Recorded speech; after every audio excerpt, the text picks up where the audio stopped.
Hey, what's up, guys? Dante back here giving you yet another Dramascripted Saturday. How we start off every Dramascripted Saturday, we're going to go over with the ratings. And Raw had 1.86 million viewers, along with AEW, yet winning another Wednesday Night Raws with just under 830,000. And yet NXT losing another Wednesday Night Raws with just over 650,000 views. So yet again, this always goes to my theory is why is, I would always keep saying, I'm going to keep saying this probably on every episode. Vince, stop making us choose. Vince, stop making us choose. Vince, stop making us choose. All right, you want to keep on making us choose? Well, then NXT is just going to keep losing on Wednesdays because it's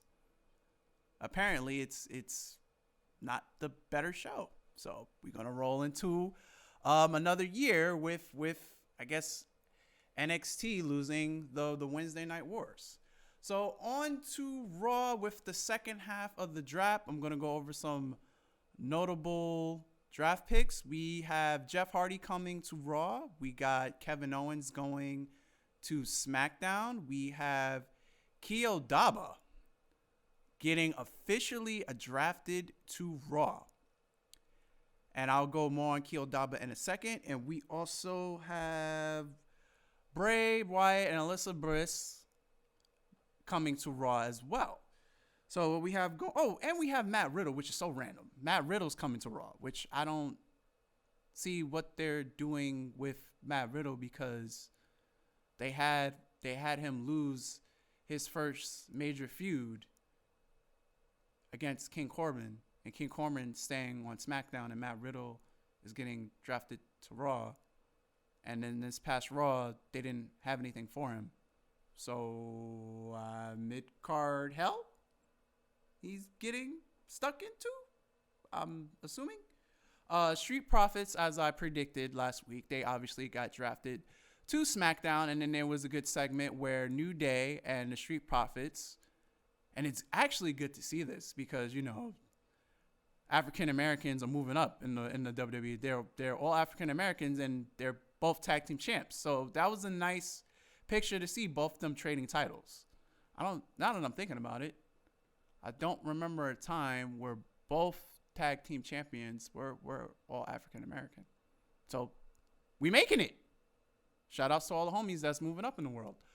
So that was a nice, for me, that was a nice sentimental scene, them both training off the titles.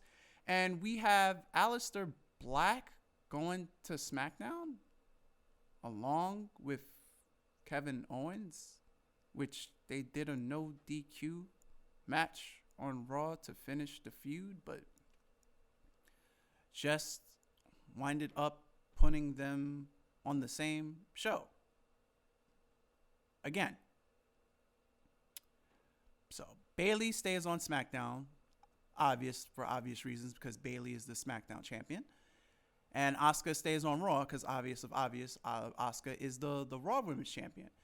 And now, at the end of Raw, we found out that Lana, yes, you heard that, Lana, of all people in that Women's Battle Royale at the end of Raw, won, and she's going to get a title shot at Asuka in the next week's Raw, which doesn't make sense to me, but they decided to go with Lana.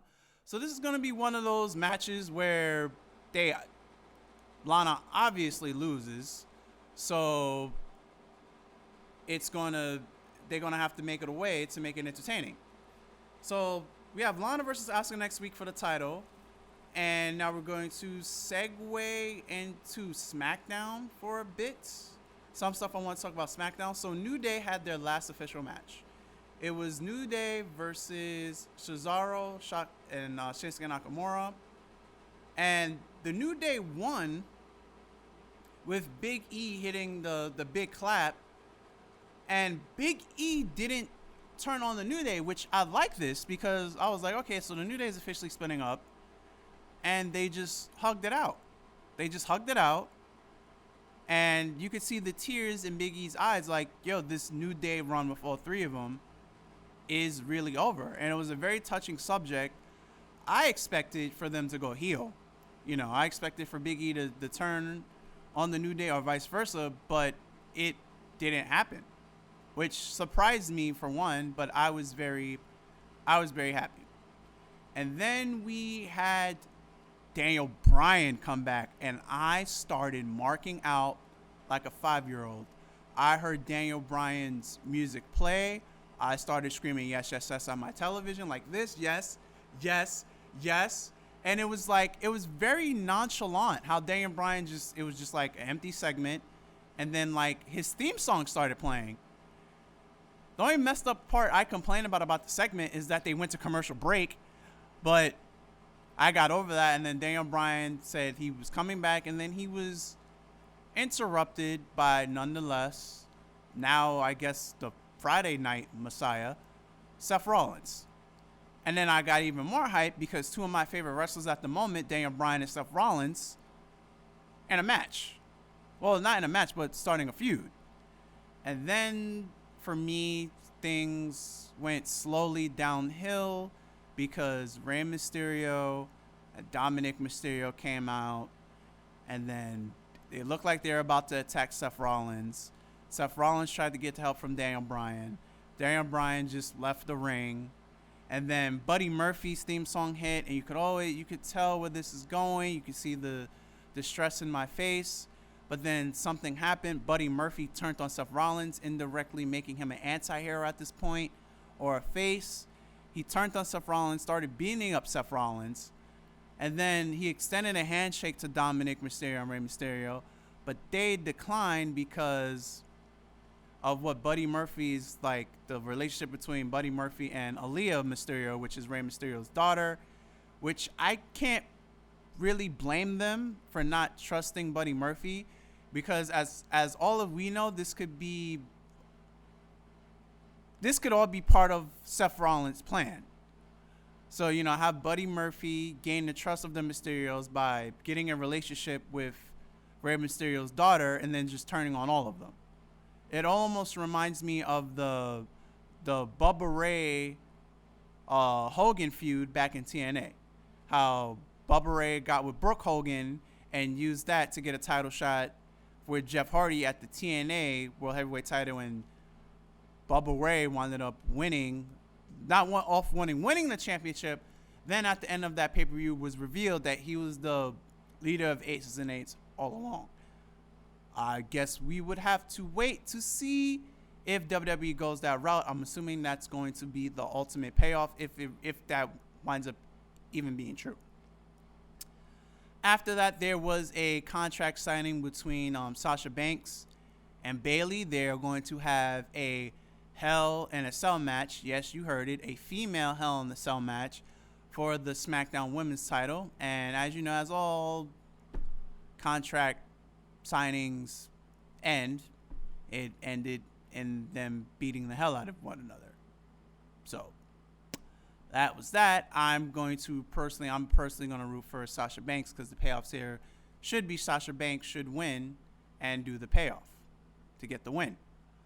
Moving on to the main event, which yet again was another obvious takeaway. Like, it was Braun Strowman versus Roman Reigns, and Braun got drafted to Raw, so there's no way Braun is winning the title and then taking the title with him to Raw. Great match, even though I think they did the same finish too quickly. Braun did a heavy move, and then the way Roman kicked out is what a low blow that the ref didn't see. I feel that was used again too soon because that was just done at the last pay-per-view Clash of Champions, and now they already did it 2 weeks later against Braun Strowman. And then after that, Braun Strowman hit a spear, and then he did a guillotine headlock, which I've never seen Roman Reigns win a match with a submission, but he did it here. And he choked out the monster, Braun Strowman, to get the win. Braun Strowman actually tapped out. So not only does Roman Reigns have momentum going into Hell in a Cell, he now has a submission move that he can make Jey Uso say, "I quit" to. So he added another arsenal in Roman Reigns' belt. Now he has his own submission. So I guess this is more of character development and, move repertoire development. Because remember, John Cena only had the FU. And then it was nicknamed, when he went to the PG era, it got nicknamed to the Attitude Adjustment. And then over time, I think it was an I Quit match with Batista where he got the STFU, which is just an STF. So he got a submission. So now this is like Roman Reigns. Oh, snap. This is Roman Reigns' first I Quit match. So they gave him a submission. So they're going to go with the guillotine chokehold. So now Roman Reigns has another finisher, the guillotine chokehold, which is developed his repertoire. He needed it for the I Quit match. And then, they tried to make Jey Uso look strong coming out at the end of the match after Roman Reigns has already won. They had Roman Reigns turn his back. Roman Reigns gave him a chair. Jey wasn't going to hit Roman in the back with the chair. He just flat out smacked him in the face when Roman turned around. But then they started brawling. And then Jey hit him with the steel chair, like beating him with the steel chair, beating Roman Reigns. And then they tried to break it up, which got them distracted. And Roman Reigns just laid him out with one Superman punch. And then that's how SmackDown finished. I'm going to talk briefly about AEW, some notable events from AEW. Orange Cassidy and Cody Rhodes had a freaking fantastic match at the 1-year anniversary of Dynamite. And it ended in a time up. The referee was about to do the 3 count, but had to stop because the time had already ran out. So Cody, by the skin of his teeth, literally hangs on to that TNT title match. And then it was already announced that Darby Allin was going to get a match at Full Gear. So now it seems you would think that this match is now going to turn into a triple threat match. But I guess we're going to wait on this Wednesday's Impact to find out if that does turn into a triple threat match.